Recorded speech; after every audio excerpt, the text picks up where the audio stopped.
Hello and welcome to my channel. Today we will be discussing the tragic train accident in Odisha, India, which is country's deadliest rail crash in more than 20 years. In this video, we will delve into the details of the incident, explore the recent investigation, and try to unravel the truth behind this tragedy. The crash.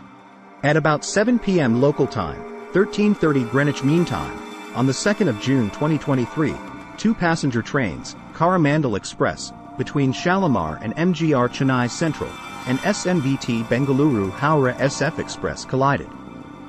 This was on the Howrah-Chennai main line near Bahanaga Bazaar in Balasore district in the eastern state of Odisha. A goods train was also involved in the crash. The Coromandel Express had received signal indication to move on to the main line towards Chennai, but it was wrongly switched to a loop line where the goods train was waiting. The goods train was carrying iron ore and did not derail or move. The Coromandel Express crashed into the goods train at a speed of above 120 km per hour, so hard that its engine climbed the goods train and 22 carriages packed with passengers derailed. 3 of the derailed coaches fell into parallel tracks and collided the tail end of the 12,864 SMVT Bengaluru Howrah SF Express crossing the station at the same time. 2 unreserved coaches and the brake van of SMVT Bengaluru Howrah SF Express were derailed. The remainder of the train, which included the engine and 20 coaches, left with its passengers and continued to Balasore, where a further, damaged coach was set out. The remaining 19 coaches then continued their journey to the train's final destination of Howrah. It was reported that the reserved compartments of SMVT Bengaluru Howrah SF Express sustained no fatalities or injuries to passengers. Officials said that ascertaining the identification of passengers on the unreserved coaches will take time. Victims. According to government estimate, 288 people were killed in the crash, and more than 1,200 others were injured. These numbers would later rise. The death toll was later revised to 275 from 288 according to Odisha Chief Secretary Pradeep Jena. Bodies of deceased passengers were taken to a local high school, chosen due to its open spaces and location close to the crash site. Identification of bodies was made more difficult due to burns or other trauma, causing officials to use luggage, phones, and other belongings to try to identify the passengers. By the evening of the 3rd of June, Odisha government officials said that 1,175 people had been admitted to hospitals as a result of the crash. 793 of those people had been released, and 382 were still undergoing treatment. Initial investigation. A preliminary investigation conducted by Kharagpur Railway Division officials indicates that the following sequence of events occurred at the site of crash.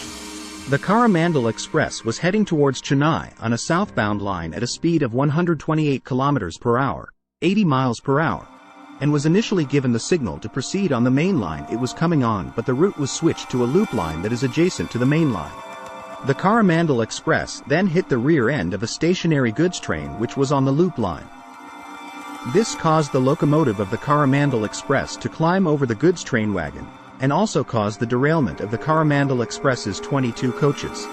In the meantime, Bengaluru Howrah SF Express, which was heading towards Howrah on northbound line at a speed of 116 km per hour, 72 miles per hour, was passing the Coromandel Express in the opposite direction. At the moment of the crash, most of the coaches of the Bengaluru Howrah SF Express, but not its rear end, had passed the other train. When the Coromandel Express derailed, 3 of its coaches hit the last 2 coaches of Bengaluru Howrah SF Express. Consequently, those 5 coaches saw the maximum casualties. The railway authorities stated that the anti-collision system had not yet been deployed on the track where the collision happened, despite there having been warned twice in the 6 months before the incident about the missing anti-collision signaling system and about other shortcomings that contributed to causing the derailment. In February 2023, the Principal Chief Operating Manager of Southwestern Railway Zone had written to the authorities after the Yeshwantpur Hazrat Nizamuddin Sampark Kranti Express narrowly escaped a collision. He had warned railways that there would be derailments if the glitches in the signaling system remained unfixed. A December 2022 report on derailments by the Controller and Auditor General of India had warned that lack of adequate staffing in the safety department by the Indian Railways would impact the quality of maintenance. Reopening train tracks. Workers with heavy machinery were at the site on Sunday to clear the damaged track, wrecked trains and electric cables, as distraught relatives looked on. More than 1,000 people were involved in the rescue, the railway ministry said on Twitter. After effect. Pope Francis, U.S. President Joe Biden, Canadian Prime Minister Justin Trudeau, British Prime Minister Rishi Sunak and French President Emmanuel Macron have expressed condolences. Prime Minister Narendra Modi, who faces an election due next year, visited the scene on Saturday to talk to rescue workers, inspect the wreckage and meet some of the injured. Those found guilty will be punished stringently, Modi said. In conclusion, the train accident in Odisha, India serves as a somber reminder of the potential dangers involved in railway transportation. This tragic incident highlights the importance of safety measures, infrastructure maintenance, and continuous efforts to ensure the well-being of passengers. As we reflect on the consequences of this train accident, let us remember the lives lost and the impact it has had on the affected individuals and their families. It is crucial that authorities, railway operators, and the community as a whole come together to learn from such incidents and work towards preventing similar tragedies in the future. Our thoughts and condolences go out to those affected by this train accident. May it serve as a catalyst for improved safety protocols and heightened vigilance, ensuring the well-being and security of all passengers who travel by train. Let us strive for a future where train travel remains a safe and reliable mode of transportation for everyone.